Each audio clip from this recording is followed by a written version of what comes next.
more that you can lean into your own personal discomfort, say what needs to be said in a non-offensive way, the more you make the world a better place. All right. Facebook, Instagram, YouTube, and LinkedIn. Welcome to Jumpstart Masteries Live at 5.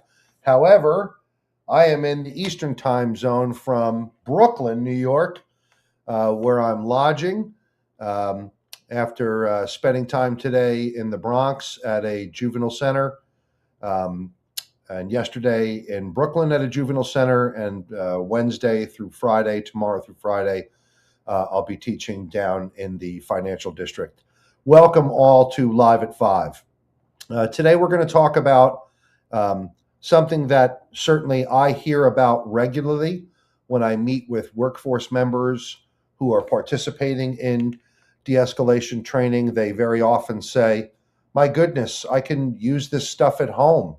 I have difficulties at home with my loved one, my youngster, my spouse, my intimate partner, and I'm excited to try it.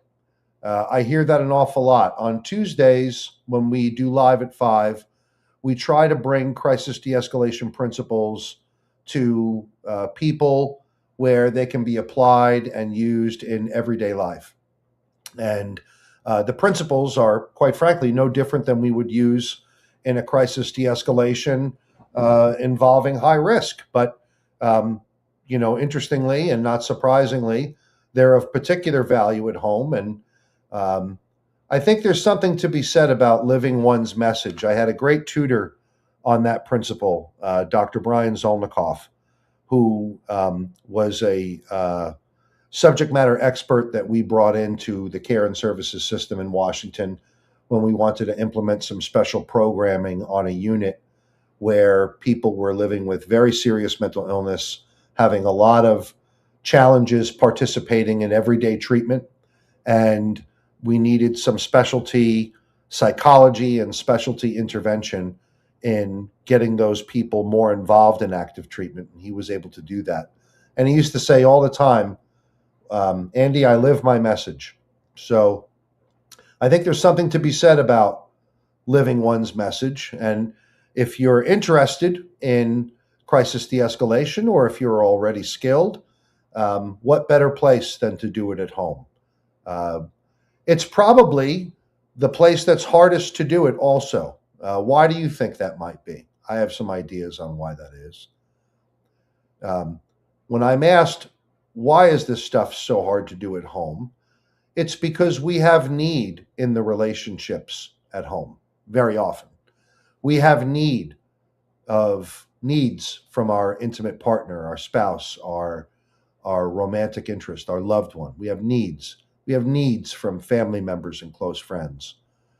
And when we anticipate that those needs might not be fulfilled, it's completely normal to, let's say, not indulge de-escalation skills and instead be reactive. We have need in the relationship. This could also be the case when it comes to close work relationships or in performance evaluations where we have needs. So let's talk a little bit about this idea. Breaking the escalation cycle at home. What does that mean? When I think about it, I think about a relationship at home featuring a person where there is the presentation of escalation quite frequently. Let's say they're on edge a lot. Let's say you're censoring things that you would like to say and probably would say to another human being, but you know through, quite frankly, conditioning, that if you say them, you're going to activate some kind of emotional arousal in another person. So then you have to carry the burden of not saying it and then feeling the regret and shame associated with not doing what you know you need to do or what you have to do because you don't want to activate someone to get into an escalation cycle, someone you know is going to go into a cycle. This happens all the time, this idea where We censor or modulate what we're going to say in anticipation of someone's heightened emotional arousal and reaction. Let's talk a little bit about that. I think it's first necessary when you're going to try to break the cycle to take some time and think about what a reasonable objective is. What's the objective here?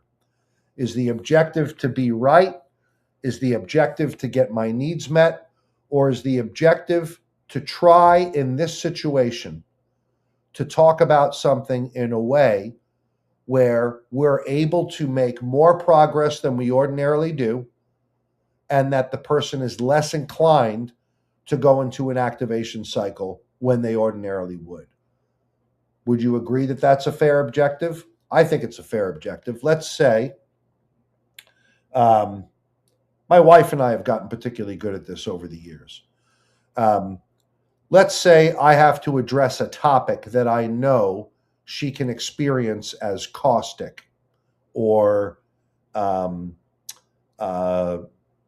let's say, emotionally arousing. I don't think I'm talking out of school about her. She has a fairness trigger. Anything where she perceives that there's going to be a lack of fairness, she can be predisposed for her needle to go and just get pinned. Let me offer you some approaches that you've heard me talk about previously, but I'm going to talk about them again. It might be very reasonable to start the interaction with a validation statement that sets the stage for what's going to happen. Hey, darling. Look, I can see that you're doing your diamond art and that you're probably really comfortable right now. There's a time-sensitive manner that I need to bring up with you. Would you be willing to put the diamond art down and give me a few minutes? That way we can get through this and you can get back to it as quickly as possible. Now, you might say, well, she's just going to put it down and say, what is it? What is it? And there was a time that she did. But not unusually, when people who are, let's say, inclined to go a certain direction as a result of their trigger are met with a regulated affect, and even if you start to observe their movement into that emotional animated space, you remain regulated. This enables another human being to not have to get as animated to express themselves. Does that make sense? If I treat the subject matter, which I know is triggering to another person, with some degree of normality, and I commit to maintaining that normality throughout the interaction, that will help the recipient or the person who is receiving this message or this feedback in regulating their own emotional state. So somewhere we have to accept, I have to lean into discomfort now because this person has a cycle of escalation about this particular topic. I should anticipate that I'm going to see some emotional arousal. When I see it, I'm going to probably feel something. I'm going to feel fear. I'm going to feel irritation. I need to move through that. I need to move through that into the substance of it with a deep willingness to want to connect, because this has to get talked about. This has to get dealt with. And I don't want to carry all of the regret and shame by not talking about it. So there are some approaches that we can follow to normalize the subject matter to make it less triggering. You might need to qualify it in some particular way. Look, I totally appreciate that you have social consciousness and that you have an understandable frustration and get emotionally aroused about racial bias and racial language. Our youngster said something today, and I need to repeat the quote so that you're fully clear about what they said. I also have context around that story so that it might help you gain understanding. Please let me get through all of that before you offer your response. That way, you'll have the benefit of all of the information and you might be able to manage it more effectively. And then I might have to go into our youngster made this statement today at school. Now, what the counselor said, who witnessed this, was that they had just watched our son get bullied. Our son was not managing it well, and that they were probably reacting out of a state of fear. They're going to author an IEP plan and do some separation between our kids so that our kid is not exposed to that as readily as they have been. When that occurs, I think our kid's going to have a much easier time in school, and we can counsel on alternative language associated to high stress. Now, isn't that a much different way of managing a situation where someone might be emotionally aroused upon hearing racial slurs and racial bias, but they are able to benefit from the additional context of what happened? Their kid was bullied. Their kid was feeling completely emotionally dysregulated. The kid made an utterance immediately following this. Doesn't it make that there's going to be a plan put in place to keep the people separate, and then we can move on to counseling about alternative language in periods of distress? It certainly paints a different picture, doesn't it? So breaking the escalation cycle at home is really about you. It's not about the other person discontinuing their escalation independent of you. These things happen in relationship. Escalation occurs at home in relationship. It's instigated. And when it's instigated, the idea is to at least evaluate, what am I doing or saying that could be adding to the intensity of their reaction, and what can I do to minimize that so as to minimize the amount of reactivity that I'm probably going to see. People who are very tired can become very reactive at home. People who are working long hours, overtime, mandatory overtime, can absolutely be reactive at home. We see people at home often after they have endured the damage of the day. Sometimes we're engaging our loved ones, particularly at home, during periods where their level of resilience and investment in relationship is temporarily offline until they get settled. So the encouragement here is to do your part in floating topics that may need to be discussed in a way that reduces the likelihood or intensity of reactivity. And the way that you do that is by trying to normalize to some degree what it looks like and feels like to talk about this topic. And in modeling that, you're making it more possible for someone else to be less reactive.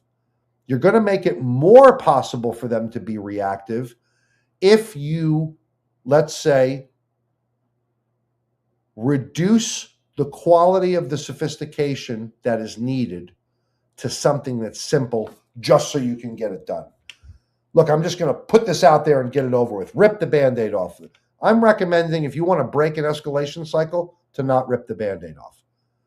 I'm asking you to peel it back slow if you want to break the escalation cycle. Otherwise, the experience of the other person is, I just had the Band-Aid ripped off. Of course I'm going to be reactive. They're used to that. That's what makes them reactive. This is where we are going to try something different. Peel it off. Slow. It's going to be uncomfortable. It's going to take a little bit longer, but it's not going to be as abrupt. It's not going to be as intense. We're going to stretch it out a little longer. And in that stretching, you actually give the dignity to someone of potentially reducing the likelihood of them becoming reactive again. So, short and sweet one today, but I hope that was meaningful to you. On Thursdays at jumpstartmastery.com at 4 p.m. Pacific, we talk about topics that are a little more specific to people who are in the crisis de-escalation space as professionals. But I hope that you got a little something out of this. I wish you all well from New York City, where I just enjoyed a meatball Parmesan sandwich and a Sicilian slice of pizza, and getting ready to teach for the next 3 days. I've had a delightful 2 days here, meeting so many young men in our juvenile detention facilities here in the city, who want more than what they have, who want a better shot than what they've been given. And there are some really just almost ministerial, godly placed people in that setting trying to do just that for so many of these young men. A beautiful place to witness, where there's a lot of humility between caregiver and people served, because of just the amount of trauma that's in the building. Extraordinary amount of trauma being carried by our youth who are involved in gang life and crime, and living the consequences of that, in some cases what may be for the rest of their lives, having a relationship with incarceration. But that's not all of them. There's a lot of them that don't have a lifetime of that ahead of them, but they don't quite know how to get out. And I think some of the most noble work that's being done is being done in our juvenile justice systems today. So it's been a real privilege for me to be here to meet the boys that are in the care and custody of New York City, and to work with the workforce on how to reduce episodes of crisis. All the very, very best to you. Take good care. 10, 9, 8, 7, 6, 5, 4, 3, 2, 1.